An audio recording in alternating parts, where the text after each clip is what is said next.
కంచి కామకోటి పీఠం వారి శ్రీ చంద్రశేఖరేంద్ర సరస్వతి విశ్వ మహావిద్యాలయం ఇంటర్ మార్క్స్ ఆధారంగా స్కాలర్షిప్తో కూడిన అడ్మిషన్లు. సో జాతకాలు మనిషి భవిష్యత్తును మార్చేస్తాయంటారా, లేకపోతే కర్మలు మారుస్తాయంటారా? కర్మలు అనేవి అసలు నేను నమ్మను.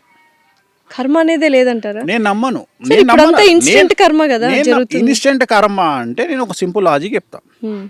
ఇప్పుడు ఉదాహరణ, రోజు కటికోడు మటన్ కొట్టేటోడు షాపులో రోజు 100 మేకలు చంపుతాడు. ఏమవుతుంది వానికి? ఏం కాదు. అది పక్కకు పెడదాం. భారతదేశంలో ఉరిశిక్ష పడ్డోళ్లకు ఉరిశిక్ష చేసేందుకు ఒక మనిషి ఉంటాడు. ఏమవుతుంది ఆయనకు? సో మనల్ని మనము మానసికంగా సాటిస్ఫై చేసుకోవడానికి మనం ఎదుటి వ్యక్తిని కర్మ నాశనం చేస్తుంది అని అనుకుంటాం. ఇక్కడ 2 ఆప్షన్స్. మనము ఏమీ చెయ్యకుండా మనము నిజంగా శుద్ధపూసలమైతే మనల్ని ఎవడైతే టార్గెట్ చేస్తాడో వాడు సర్వనాశనం అయిపోతాడు. ఇది మాత్రమే నేను నమ్ముతా. నిజమేనా సార్? ఇది ఒకటే నేను నమ్ముతా. కానీ నువ్వు కూడా శుద్ధపూస అయి ఉండాలి. నేను అనే పాయింట్ ఏంటంటే అమాయకత్వమేగా, ఏం తప్పు చేయకుండా. ఇప్పుడు నువ్వు మంచిదానివి అంటే నేను చూసిన దగ్గరికి సమాజంలో మన సమాజం ఎట్లుంటదంటే, మొగోడు డబ్బు సంపాదిస్తే అరే దొంగరా లంగపల్లి సంపాదించడం అంటది, అమ్మాయి అయితే ఒళ్ళమ్ముకొని సంపాదించిందని అంటారు. అదే కదా ఇప్పుడు అదే జరుగుతుంది ఎవరికైనా ఎందుకంటే నిన్ను మానసికంగా దెబ్బ కొట్టడానికి ఈ 2 పదాలు వాడతారు. వీటిని నువ్వు ఎంటక తీసేసినట్టు తీసేస్తే నువ్వు సక్సెస్. ఇట్లా తీసి ఎంటకాడ పడేయాలి. చేసిన పో అను అయిపోయింది. అంటే ఇప్పుడు సొసైటీని పట్టించుకోకర్లేదు, అసలు పట్టించుకోవద్దు. మనకి చెడ్డ పేరు వస్తుందని భయం కూడా అసలు వద్దే వద్దు. అన్నిటికంటే ముఖ్యమైన ప్రాబ్లం నిన్ననే నా దగ్గరికి ఒక అమ్మాయి వచ్చింది. చాలా తోపు తెలుగు రాష్ట్రాలలో వచ్చి జాతకం చూపించింది. ఆ అమ్మాయిని నా దగ్గరికి పంపించిన ఆమె నా దగ్గరికి రికమెండ్ చేస్తారు కదా. ఇప్పుడు నువ్వే ఉన్నావు, ఏమంటావు? గురూజీ నేను ఒక అమ్మాయిని పంపిస్తున్నా, భార్యాభర్తలు పంపిస్తున్నా, వాళ్ళ దగ్గర ఒక 500 కోట్లు ఉన్నాయి, 1000 కోట్లు ఉన్నాయి, భార్యాభర్తల అన్యోన్య జీవితము, అసలు ఇంకా వాళ్ళని మించిన ఇంకెవరు దొరకరు అని చెప్పి నువ్వు నా దగ్గర పంపించినావు. నేను జాతకం చూడంగానే ఫస్ట్ క్వశ్చన్, ఇంకా కలిసినారా మీరు అని అడిగిన అమ్మాయిని.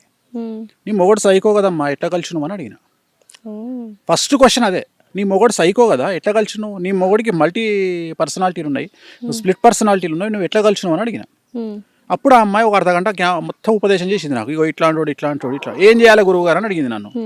ఏం చేస్తావు తల్లి, డివోర్స్ తీసుకొని అడిగిన. చెప్పిన అంటే ఎంత సింపుల్గా చెప్పిన అనేది ఆమె అనుకుంటుంది. నేను ఏమంటున్నా అంటే, నా చెల్లెనో అక్కనో బిడ్డనో ఆ సీట్లో కూర్చుంటే ఆమె ఎంత సఫర్ అయ్యింది ఆలోచన చేసి చాలా సింపుల్గా నువ్వు డివోర్స్ తీసుకో అన్నట్టే అనిపిస్తుంది. కానీ దాని కింద నేను ఎంతో గ్రౌండ్ వర్క్ చేసి ఉంటా. ఎందుకంటే అమ్మాయి డివోర్స్ తీసుకోవడంలో లేట్ చేస్తే జీవితం నాశనం అవుతుంది. మొగోనికి ఏం నాశనం కాదు. మొగోడు డివోర్స్ తీసుకోవాలి అంటే తీసుకున్నా తీసుకోకపోయినా వాని దగ్గర పైసలు ఉంటే వానికి ఇంకో అమ్మాయి వస్తుంది.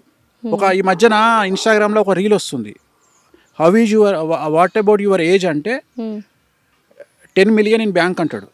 అర్థమైంది. ఏజ్ తో సంబంధం లేదు, మొగోనికి ఏజ్తో సంబంధం లేదు. బ్యాంక్ బ్యాలెన్స్ చెప్తే అమ్మాయి ఉంటుంది. కానీ ఆడదానికి అందం ఉండాలి, స్ట్రక్చర్ ఉండాలి, ఫిజిక్ ఉండాలి. ఇవన్నీ దాటితే అమ్మాయిని దేకేటోడు ఉండడు. నేనేమన్నా అంటే, తల్లి ఇవాళ నీకు 30 ఏళ్ళు, నీకు ఆల్రెడీ పెళ్ళైంది 18 ఏళ్ళకు, అంటే 12 ఏళ్ళు అవుతుంది, నీకు 8 ఏళ్ళ బిడ్డ ఉంది. ఇవాళ నువ్వు ఈ నిర్ణయం తీసుకోకుండా, సపోజ్ నీకు రేపొద్దున అష్టమశని వచ్చినప్పుడు అర్ధాష్టమశని వచ్చినప్పుడు నిర్ణయం తీసుకుంటావు నువ్వు, అప్పుడు అప్పటికి ఇంకో సైకోగాడు పక్కకు పెడితే ఫస్ట్ ఇప్పుడు నువ్వు సంపాదించే సంపాదన నీ దగ్గర ఉండదు. ఎందుకంటే అప్పటికి నువ్వు ఏజ్ అయిపోయి 10 ఏళ్లకు ఏజ్ అయిపోయి ఉంటుంది. డెఫినెట్లీ అర్థమైందా? పోనీ వీళ్ళేమి సూపర్ స్టార్లు హీరోలు కాదు, గ్రేట్ అవార్డ్స్ తీసుకొని నీకు 250 కోట్లు ఇస్తాను కాబోయే సీఎంలు కాదు. మరి అట్లాంటప్పుడు నీ పరిస్థితి ఏంది? వీడు రూపాయి కూడా ఇవ్వడు నీకు. రేపు పొద్దున నువ్వు మళ్ళీ బోటికి పెట్టుకోనో లేకపోతే మళ్ళీ ఇంకేదో చేసుకొని బతకాలి. సో ఈ నిర్ణయాన్ని నేను ఇస్తా. నేను అనేమంటే, ఈమె లేదు మా ఇంటి పక్కోడు ఏమనుకుంటాడు. మీ ఇంటి పక్కన ఇంట్లో కూడా సమస్యలు ఉన్నాయి తల్లి. మీ ఇంట్లో నీళ్ళొల్లి అయితే మీ ఇంట్లో ఇంకోలొల్లి, పక్కింటో ఇంట్లో ఇంకోలొల్లి. సో ఇంటింటి రామాయణం ఉంటుంది. కాబట్టి నువ్వు జనాల గురించి పట్టించుకోవడం బంద్ చేయి. ఇంకొక ముఖ్యమైన విషయం ఏంటంటే, మరీ ముఖ్యంగా తెలుగు స్టేట్స్లో ఒక వ్యక్తిని విమర్శించేటువంటి నైతిక అర్హత ఎవరికి లేదు. కానీ అదే చేస్తున్నాం, హక్కుగా భావించి చేస్తున్నాం. అంటే తెలుగు లాజికల్ ఏంటంటే 2+2 = 5. తెలుగు స్టేట్స్లో 2+2 = 4 కాదు, 2+2 = 5. సో ఇక్కడ డిఫరెంట్గా ఉంటుంది. ఇప్పుడు మన దగ్గర ఎట్లుంటుంది అంటే, మనం ఈ సమాజం అంతా ఫోక్సో గురించి మాట్లాడుతుంటే ఒక 10 మంది వచ్చి సపరేట్గా పెద్ద సినిమా గురించి మాట్లాడతారు. సో ఇది ముఖ్యం వాళ్ళకు. అంటే ఇక్కడ ఫోక్సో కంటే పెద్ద సినిమా ముఖ్యం వానికి. పెద్ద సినిమా ఎందుకు ఆగిపోయింది అనే దాని గురించి డిస్కషన్ నడుస్తుంది. ఎందుకు అంత తెలుగు వాళ్ళంటే ఎందుకు అంత బ్యాడ్ అయిపోయారు అనుకుంటున్నారా మీరు? మానసికంగా చెడిపోయారా తెలుగు వాళ్ళు? అంటే ఎంటర్టైన్మెంట్ కావాలి మనకి. ఎంటర్టైన్మెంట్ ఇప్పుడు నేనే ఉన్నా, నేను ఎంత పర్వట్టాడు అంటే రాత్రి 10 గంటలకు ఉప్పల్ బాల్ వీడియోలు చూసుకుంటా. అగ్గిపేట మచ్చ చూసుకుంటా. ఎందుకంటే నేను నాకు వెరైటీ చూడబుద్ది కాదు. ఎందుకంటే నేను యుద్ధం గురించి ఇన్ఫర్మేషన్ చూద్దామా, ఏం దొరకదు. అంటే నీకు ఏది జెన్యూన్ రాదు కదా న్యూస్ లా. అవును, నేను అనే పాయింట్ ఏంటంటే అర్థమైంది. అంత పెయిడ్ న్యూస్ కాబట్టి జెన్యూన్ న్యూస్ ఏమొస్తుంది, ఇరాన్ లో ఏం జరిగింది అనేది చూస్తే మన ఛానల్లో అది రాదు. మన ఛానల్లో పచ్చళ్ళలో ఇంకోటో నడుస్తుంటది. సో నేను అనేది ఏంటంటే నేను మళ్ళీ నేషనల్ న్యూస్కి పోవాలి, అక్కడ కూడా ఇదే పెంట. సో దాని బదులు ఇంటర్నేషనల్ న్యూస్ ఛానల్ చూసుకుంటే బెటర్. నేను అనేది ఏంటంటే ప్రతి ఒక్కడు పర్వర్టెడ్ అయిపోయిండు. నేను అనేది నైతిక బాధ్యత, నేను అనేది క్వశ్చనింగ్ లేదమ్మా. అన్నిటికంటే ముఖ్యం నేను ఏమంటున్నా అంటే దెర్ ఇస్ నో క్వశ్చన్. ఏది వేస్తే అది నమ్మాలి. టైం అది నిజం కాదని తెలుసు, అయినా సరే నేను రాజకీయాలు అట్లే అయినాయి, సినిమా ఇండస్ట్రీ అట్లే అయింది, ప్రతి ఒక్కటి business, products, promotions, everything. Celebrity అనగానే పుక్కడికి దొరికిండా మీకు? ఎవడు పడితే ఏ హీరోని తిట్టడము, హీరోయిన్ తిట్టడము, యాంకర్లు తిట్టడము, ఇష్టం వచ్చి నోటికి వచ్చిన తిట్లు తిట్టడం. పద్ధతిగా ఉన్నా తిడుతున్నారు, ఏం చేయాలి చెప్తున్నా. ఇప్పుడు అందుకని ఒక సామెత ఉంది కదమ్మా, పెట్టనమ్మ ఎలాగో పెట్టదు, పెట్టేముండకి ఏమైంది అని. ఒక సామెతనే ఉంది, పెట్టనమ్మ ఎలాగూ పెట్టదు, పెట్టేముండకి ఏమైంది అని. అట్లా మన నిండుగా బట్టలు వేసుకున్న అమ్మాయిని తిడుతున్నారు, ఎక్స్పోజింగ్ చేసే అమ్మాయిని తిడుతున్నారు. సో నేను అందుకని ఏమంటున్నా అంటే ఈ విమర్శలకు మీరు తలొగ్గకండి. సో మనకు నచ్చింది మనము చేయాలి, నచ్చినట్లు మీరు బ్రతకండి, తప్పుడు పనులు చేయకుండా నచ్చినట్టు. రెండోది ఏంటంటే విమర్శించే వాళ్ళని చూసి కృంగిపోకండి, పర్వర్టెడ్గా బిహేవ్ చేయకండి. ఏంటి సార్ ఇంత ఆహ్లాదకరంగా వేశారు ఈ ఫామ్ హౌస్, బాతులు, చక్కగా కోళ్ళు, డిఫరెంట్ ఆవులు, కుక్కలు ఇవన్నీ ఉన్నాయి. ఏంటి దీనికి రీజన్ ఏంటి? ఈ ఫామ్ హౌస్ కి యొక్క ఏం లేదు, పర్పస్ ఏంటి? కరోనా వచ్చినప్పుడు మెంటల్ ఎక్కింది. కరోనా వచ్చినప్పుడు ఇంట్లో నాకు ఖాళీగా ఇంట్లో ఉండడం అంటే చిరాకు. అంటే నాకు ఎట్లాంటి మెంటాలిటీ అంటే నేను ఇవాళ పని లేదనుకో, పని లేకపోతే ఈనార్బిడ్ మాలో జీవికేనో ఎటో వెళ్ళిపోయి చెప్పులు అవసరం ఉన్న చెప్పులు, లేకున్నా చెప్పులు, లేకుంటే పర్ఫ్యూమ్ ఏదో కొనుక్కొని వచ్చే టైప్ నేను. నాకు రిలాక్స్ ఇచ్చేది షాపింగ్, రెండోది వెంకటేశ్వర స్వామి, మూడోది స్విమ్మింగ్. ఇవి తప్ప నాకు వేరే ఉండవు లైఫ్లో. సో ఫస్ట్ ఇది షాపింగ్. ఎంత ఖర్చు పెడతారు సార్ షాపింగ్? హైయెస్ట్ ఖర్చు ఎంత ఒక్క రోజు? చాలా పెడతా. ఎంత ఒక్క రోజుకి ఎంత పెట్టారు హైయెస్ట్ ఖర్చు? చాలా ఉంది, చెప్పండి సార్. నేను అవి చెప్పలే కానీ ఒక డ్రీమ్ ఉంది నాకు, చేసుకొని వచ్చిన. లండన్ లో హెవార్డ్స్ అని ఒక బిల్డింగ్ ఉంటుంది. ప్రపంచం మొత్తంలో దాని గొప్పతనం ఏంటంటే అక్కడికి వెళ్ళి ట్యాగ్ చూడకుండా షాపింగ్ చేయాలి. దానికి ట్యాగ్ ఉండదు. వాటికి ట్యాగ్స్ ఉండవు. ఉదాహరణ నువ్వు టీషర్ట్ చూసావు అనుకో, ఆ టీషర్ట్ కు ట్యాగ్ ఉండదు. అంటే ఎంత అనేది నీకు అక్కడ రేట్ చూడాలంటే ఏం ఉండదు, దాని ట్యాగ్ ఉండదు. సో బిల్లింగ్ దగ్గర తీసుకుపోయి బిల్లింగ్ దగ్గర పెడితే ఆడి అప్పుడు బిల్ వేసి ఇస్తాడు. ఆ బిల్లు కూడా నువ్వు అడగొద్దు. సో అది నాకు పిచ్చి. ఆ డ్రీమ్ ఫుల్ఫిల్ చేసుకున్నారా మరి? ఎంత ఖర్చు పెట్టారు? తెలియదు. బా ఎందుకు సార్ అలాగా? కాదు, ఎందుకు అమౌంట్స్ చెప్పట్లేదు ఏంటి? అవసరం ఏముంది? ఐటీ రైట్స్, ఇన్కమ్ రైట్స్ జరుగుతాయి. అన్ని జెన్యూన్ ఉంటాం మనం. భారతదేశంలో జిఎస్టీ కట్టే ఏకైక ఆస్ట్రాలజర్. టెన్షన్ లేదు. సో నెక్స్ట్ సెకండ్ ఇది వెంకటేశ్వర స్వామి అన్నారు కదా, ఏంటి ఆరాధిస్తూ మెడిటేషన్ లాంటివి చేస్తుంటారు? మెడిటేషన్ ఏం లేదు, రోజుకు ఆయన ఫోటోను ఒక 100 నుండి 1000 సార్లు చూస్తా. అంటే ఉదాహరణ నేను కిచెన్లో వెళ్ళేటప్పుడు ఎదురుగా వెంకటేశ్వర ఉంటాడు, ఆయన ముఖం చూస్తూ అక్కడ నుండి పాస్ అవుతా. సో నేను ఇంట్లో నువ్వు ఎటు తిరిగినా ఒక 5-6 ప్లేస్లలో నాకు వెంకటేశ్వర బొమ్మలు ఉంటాయి. పెద్దగా ఉంటాయి, చిన్నగా ఉంటాయి, అన్ని 4x4, 5x6 ఉంటాయి. సో ఎట్లుంటుంది అంటే అక్కడ నుండి వెళ్ళేటప్పుడు ఆయన ముఖం చూస్తా. అట్లా ప్రతిరోజు నేను ఎక్కడికి పోతే అక్కడికి, ఉదాహరణ బాత్రూమ్కి వెళ్ళేటప్పుడు ఒక వెంకటేశ్వర ఉంటాడు. అట్లా నా ఆఫీస్లో అంతే. నువ్వు ఇక్కడ చూస్తే ఫామ్ హౌస్లో కూడా వెంకటేశ్వర స్వామి ఉంటారు. సో నేను అనేది ఏంటంటే నేను ఎక్కడ మూవ్ అయినా ఆ మూవ్లో నాకు వెంకటేశ్వర స్వామి కనిపిస్తాడు. పూజలు చేయడము, నేను కూర్చొని పూజలు చేయడము, అదేదో సినిమాలో చూపించినట్టు అవాహయామి ఈ టైపు పూజలు నేను చెయ్య. ఓన్లీ స్వామిని కళ్ళతో చూసుకుంటున్నావు కదా అని వెళ్ళిపోతా. ఎందుకు అంత ప్రీతిపాత్రం అయిపోయింది? ఇప్పుడు ఇక్కడ యాక్చువల్గా this is the first question నువ్వు నన్ను అడిగింది. అక్కడ నుండి మనం డీవియేట్ అయ్యి తిరిగి ఇటు వచ్చినాం. యాక్చువల్గా విషయం ఏంటంటే ఈ దేవుడు తప్ప ప్రపంచంలో మనల్ని ఎవడు కాపాడు అని గుడ్డిగా నమ్మే వ్యక్తిని నేను. అర్థమైందా? సో కలియుగంలో ఈ భక్తి పెరగడానికి ప్రధానమైనటువంటి కారణము ఇదే. ఏంటంటే అమెరికా లాంటి దేశాలలో సైకియాట్రిస్టులు ఉంటారు. వాళ్ళ కాన్ఫిడెన్స్ తగ్గంగానే డాక్టర్ దగ్గరికి పోరు, వీళ్ళ దగ్గరికి పోతారు. పోయి మాకు ఇట్లా అయ్యింది అంటే వాడు ఏదో బూస్టింగ్ ఇచ్చి పంపిస్తాడు. మన తెలుగు రాష్ట్రాలలో, భారతదేశంలో, టోటల్ ఇండియాల పరిస్థితి ఏంటంటే ఇక్కడ ఎవరికి ఏ ప్రాబ్లం వచ్చినా ఆస్ట్రాలజీ దగ్గరికి పోతారు, లేదా గుళ్ళ పంతులు తిరిగిపోతారు. పోతే ఇక్కడ గుళ్ళ పంతులకు ఉన్న పర్మిషన్ ఏంటంటే నువ్వు దేవుడి యొక్క గొప్పతనాన్ని ఒక పూజారిగా చెప్పాలి. ఇక్కడ ఆస్ట్రాలజర్ గొప్పతనం ఏంది అంటే నేను భగవంతుడిని ధ్యానించు, నీకు ఇంకెవ్వడు అవసరం లేదు అని వాళ్లకు బలమైనటువంటి ఒక భయాన్ని పోగొట్టి వాళ్లకు ధైర్యాన్ని నింపడం నా యొక్క కర్తవ్యం. సో నేను ఇక్కడ ముందే చెప్పి నీకు ఈ ప్రాబ్లం ఉంది, ఉదాహరణ భార్యాభర్తలు విడిపోతారు, అయ్యా మీరిద్దరు విడిపోయే అవకాశం ఉంది, ఇగో నువ్వు మొదలే చెప్తారే నీ పెళ్ళం కొట్టినా నువ్వు కంట్రోల్ ఉండు, నువ్వు కోపానికి రాకు. అట్లా మీకు ముందే తెలిసిపోతుంది, జాతకాలు జాతకాలు చూసి ఖచ్చితంగా చూసి తెలిసిపోతాయి కదా. సో ఇప్పుడు జాతకంలో వాళ్ళు ఇలాంటి మనుషులను తెలిసినప్పుడు దాన్ని కొన్ని పరిహారాలు చెప్పినప్పుడు ఆ జ్యోతిష్యంలో చెప్పినవి మనం తిరగరాయొచ్చా? ఇప్పుడు ఆ మనిషి కోపం తగ్గించుకుంటాడు, ఇప్పుడు భార్య భర్తలు ఇద్దరున్నారు, మీ భార్య కొడుతున్నా కామ్గా ఉండు అంటున్నారు కదా, సో కామ్గా ఉంటే వాళ్ళిద్దరి మధ్య సఖ్యత పెరుగుతుందా అంటే అప్పుడు జాతకం తప్పే కదా. జాతకంలో అందరు విడిపోతారని ఉండదు, జనరేషన్ డిసైడ్స్. 1960లో పుట్టినటువంటి భార్యాభర్తలు పెళ్లి చేసుకుంటే ఖచ్చితంగా భర్త కొట్టిన భార్య పడుతుంది. ఎందుకు? ఆనాడు ఆ అమ్మాయికి ఆ స్త్రీకి ఫైనాన్షియల్ ఫ్రీడమ్ లేదు. ఇప్పుడున్నటువంటి అమ్మాయికి 1990 తర్వాత పుట్టినటువంటి అమ్మాయిలకు ఫైనాన్షియల్ ఫ్రీడమ్ ఎక్కువ. రెండవది కాలసర్ప దోషం అనేది చాలా తీవ్రత. రెండవది అందం మీద కాన్షియస్ చాలా ఎక్కువ. సో ఇంద్రుడిచ్చినటువంటి శాపం ఏంది అంటే ఎవరైతే అందమైన అమ్మాయిలు ఉంటారో వాళ్లకు కుటుంబ సౌఖ్యం ఉండదు అని ఆయన ఇచ్చినటువంటి శాపం.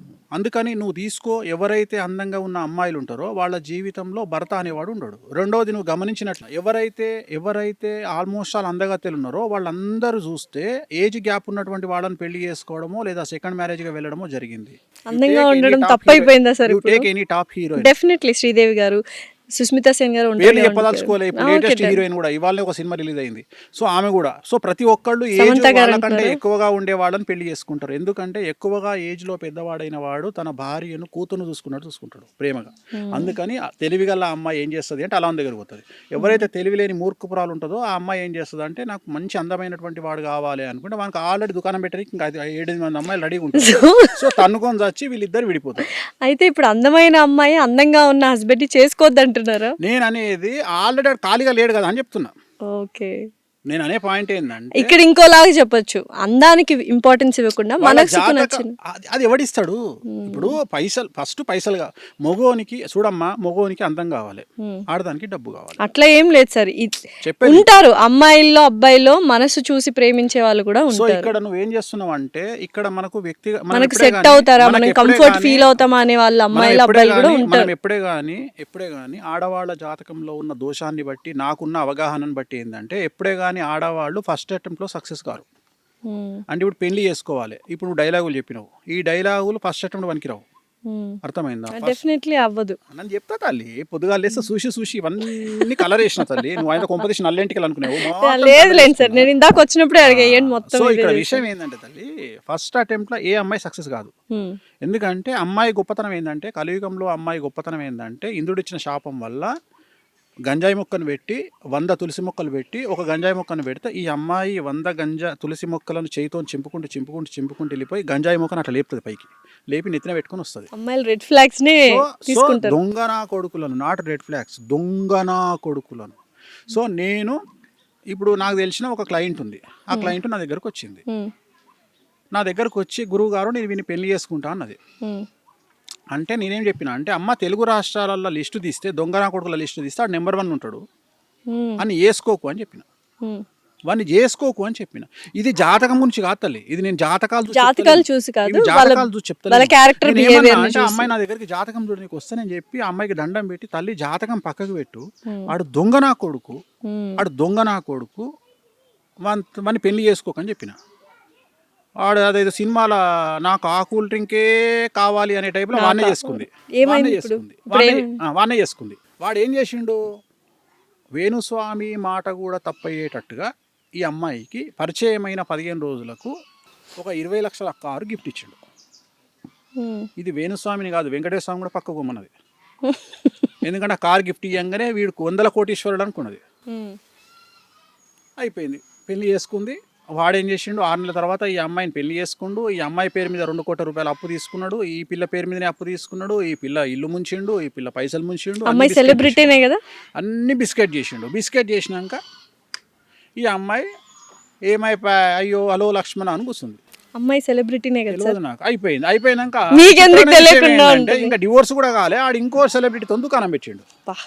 నేను అనే పాయింట్ ఏంటంటే ఇక్కడ మంచి చెడు అనేది యు కాంట్ డిసైడ్. నువ్వు ఒక వ్యక్తి మంచోడా చెడ్డోడా అనేది నువ్వు డిసైడ్ చెయ్యలేవు.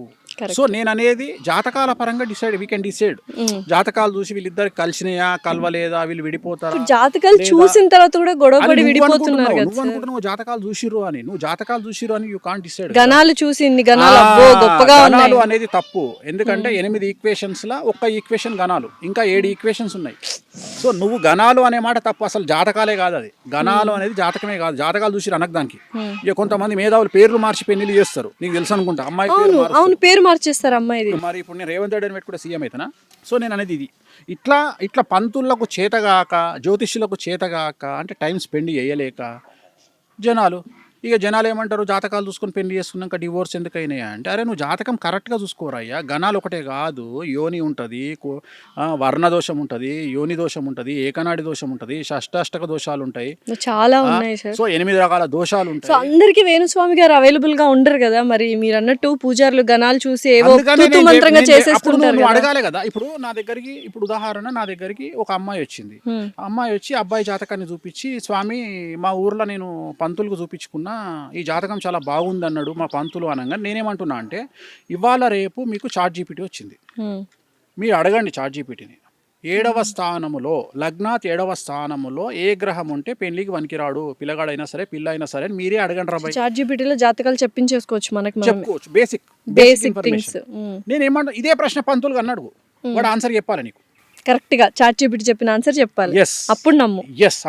మంచి పాయింట్ చెప్పారు. నేను ఏమంటున్నా అంటే, నాన్న వేణుస్వామి కూడా లప్పుడుగాడు బై నమ్మకు. వేణుస్వామి గురించి టీవీ ఛానల్ వచ్చినాయే నమ్ము, లంగా దొంగ లఫంగా, రైట్ ఒప్పుకుంటా, నమ్మకు. ఫస్ట్ ChatGPT ఓపెన్ చేయి. ChatGPT ఓపెన్ చేసి 7వ స్థానంలో కేతు ఉన్నాడు, మరి ఏంది పరిస్థితి. ఇప్పుడు వైదవ్యం అంటాం, ఒక అమ్మాయికి పెళ్లి చేసుకున్నాక భర్త చనిపోతాడు, అట్లనే ఒక అబ్బాయికి పెళ్లి అయినాక భార్య చనిపోతుంది. అది ChatGPT చెప్తుంది నీకు. నువ్వు అడుగుతా చెప్తుంది. నువ్వు 7వ స్థానంలో ఉంటే పంతులు గాడి చెప్పలే నీకు. నువ్వు చక్కగా తీసుకుపోయాను ముందర పెట్టి, ఆ 7వ స్థానంలోకి కేతు ఉన్నాడు, ఎట్లా చేసుకోవాలి పంతులు అని అడగంగానే చెల్లా చెమటలు వస్తాయి పంతులకు. ఎందుకంటే సబ్జెక్ట్ పంతులు తెలియదు కాబట్టి, నాకు తెలియదు తల్లి అంటాడు. ప్రతి ఒక్కలా వేణుస్వామి గారిని అప్రోచ్ కాలేరు కాబట్టి ChatGPT బేసిక్ గా వాడమంటున్నాను. క్లియర్గా చెప్తుంది, నేను ChatGPTని అడగండి. నేను అనేది ఏంటంటే, ChatGPT మనుషుల కంటే ChatGPT గొప్పది కాదు. త్వరలో ChatGPT అంతమవుతుంది, AI కూడా అంతమవుతుంది. AI అనేది మనుషులకు పోటీ రాదు జాతకరీత్యా. ఏంటి సార్ ఫ్యూచర్ అంతా AI అంటున్నారు, ఆర్టిఫిషియల్ ఇంటెలిజెన్స్ ఫ్యూచర్ అంతా అంటున్నారు. వేణుస్వామి చెప్పిండు, అండర్లైన్ రాసుకోండి. ఏమని? AI పోతుంది. ఎప్పుడు, ఎన్ని ఇయర్స్ కి పోతుంది? 2032 వరకు AI మీద జనాలకు ఇంట్రెస్ట్ పోతుంది. తర్వాత మళ్ళీ ఏమైంది, మనుగడ ఏమైంది? AI ఉండదు. AI నంబర్, కంప్యూటర్ సిస్టమ్ ఇవే నడుస్తాయి, కానీ AI అనేది పెద్ద పీక్ పడగొట్టేది ఏం కాదు. అంటే మనిషి నాలెడ్జ్ ముందర AI నథింగ్. అంతే అంటారు. ఎందుకమ్మా 2+2 4 అని చెప్పడానికి AI ఎందుకు? మనిషి లేడా? నేను అది గొప్ప విషయం కాదు, మనకు మానవ మేధస్సు కంటే గొప్పది చెప్పాలి. ఆల్రెడీ నువ్వు ఏదైతే డేటా లోపలికి ఎక్కించినావో అది AI చెప్తుంది. కానీ రోజుకు మనము ప్రతిరోజు డిఫరెంట్గా ఉంటుంది తల్లి, ప్రతిరోజు డిఫరెంట్గా ఉంటుంది. సో నువ్వు అంచనా వేయలేవు. జనాలు చేసే మోసాన్ని యూ కాంట్ ప్రిడిక్ట్. నువ్వు అంచనా వేయలేవు మోసాలని కానీ, అభివృద్ధిని కానీ, రాకెట్లను కానీ. You can't predict anything in society. Sir ఇప్పుడు మరైతే బీటెక్ స్టూడెంట్స్ అందరూ ఆర్టిఫిషియల్ ఇంటెలిజెన్స్ అనే కోర్సులో జాయిన్ అయిపోయారు, చాలా చేస్తున్నారు. అప్పుడు మరి పరిస్థితి ఏంటి? చేతగానోడు బ్రతుకు తెరువు, చేతగానోడు కాంపిటీషన్కు భయపడేటోడు ఏఐకి భయపడతాడు. ఇట్లాంటి ఏఐలు వస్తేనే కదా వేణుస్వామి వాల్యూ తెలిసేది. ఇట్లాంటి ఏఐలు వస్తేనే కదా నీలాంటి అమ్మాయిల వాల్యూ తెలిసేది. ఏఐని ప్రశ్నలు అడుగుమను, ఏఐ బెండకాయ కూర ఏమను చేస్తుందా? చేయదు కదా. ఏం చెప్తుంది? 2+2 4 అని చెప్తుంది. నువ్వేంద్రా బాయ్ ఏఐ చెప్పని నేను చెప్పుకోనా? నేను అనేది, ఇప్పుడు నువ్వు ChatGPTని నువ్వు ఏఐని అడుగు, డేట్ ఆఫ్ బర్త్ పెట్టి, అది చెప్పిన దానికంటే 100% నేను మంచి ఇంకెక్కువ చెప్తా. జాతకం బెట్టు కడదాం కెమెరా ముందు, 100% అయిపోయింది. మరి ఇంకా ఏం బీకింది అంటే, ఎవడైతే టాలెంటెడ్ పర్సన్ ఒకడు ఉంటాడు, మన గ్రూప్లో కూడా ఒకడు ఉంటాడు, ట్రైన్ పోతుంటే ట్రైన్ దిగి ట్రైన్ నూకుతున్నా అని దాన్ని పట్టుకొని ఇట్లా పోతుంటాడు. సో అట్టే కష్టం చేయకుండా కష్టం చేసిన అని బిల్డప్ ఇచ్చేటోనికి ఏఐలు భయపెడతాయి. నీలాంటోనికి నాలాంటోనికి ఏఐలు భయపెట్టాయి. మనం ఏఐ అమ్మ మొగుడు. సో ఏఐ ఇంకోటి ఏఐకి భయపడడం కూడా తప్పే. ఎందుకంటే ఏఐ కూడా మనం క్రియేట్ చేసిందే కదా. అంతే. సో మనం క్రియేట్ చేసిన దానికి మనం భయపడేది. జాబ్లు వెళ్ళిపోతాయి. రీజన్ ఏంటంటే, జాబులు వెళ్ళిపోవడానికి ఆర్థిక మాంద్యం రీజను. మనం ఏదైనా చక్కగా మాట్లాడుకోము. మన దగ్గర ఉన్న గొప్ప విషయం ఏంటంటే, మనం నిజాయితీ, మనం తప్పులను ఒప్పుకోము. ప్రస్తుతం ప్రపంచాన్ని ఆర్థిక మాంద్యం కుదేలు ఒక ఆట ఆడుకుంటుంది. భారతదేశంతో పాటు అమెరికా కూడా అతి కష్టమైనటువంటి పరిస్థితుల్లో ఉన్నది. ఆ విషయాలు మనం మాట్లాడకుండా అప్పులలో ఉన్నటువంటి కంపెనీలు, దివాలా తీసిన కంపెనీలు అన్ని పనులను తీసేస్తుంటే దానికి వాడు ఏ అనేటువంటి ఒక రూల్ చెప్పి మనల్ని తీసేస్తున్నాడు. Okay, definite. సార్, ఇప్పుడు ప్రపంచంలో అతిపెద్ద సమస్య ఏంటంటే డబ్బు సంపాదించడము. డబ్బు లేని వాళ్ళు అంటే ఏదైనా ప్రాబ్లం ఉంది అంటే అది డబ్బుతో ముడిపడి ఉంటుంది.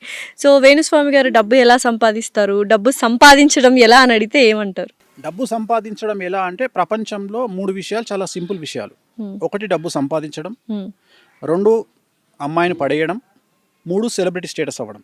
ఈ 3 చాలా ఈజీనా? ఈజీ. ఈ 3 కోసం మొత్తం చెప్పని ప్రపంచంలో ఈ 3 ఈజీ. ప్రపంచంలో 3 కష్టం. 1 డబ్బు నిలుపుకోవడం,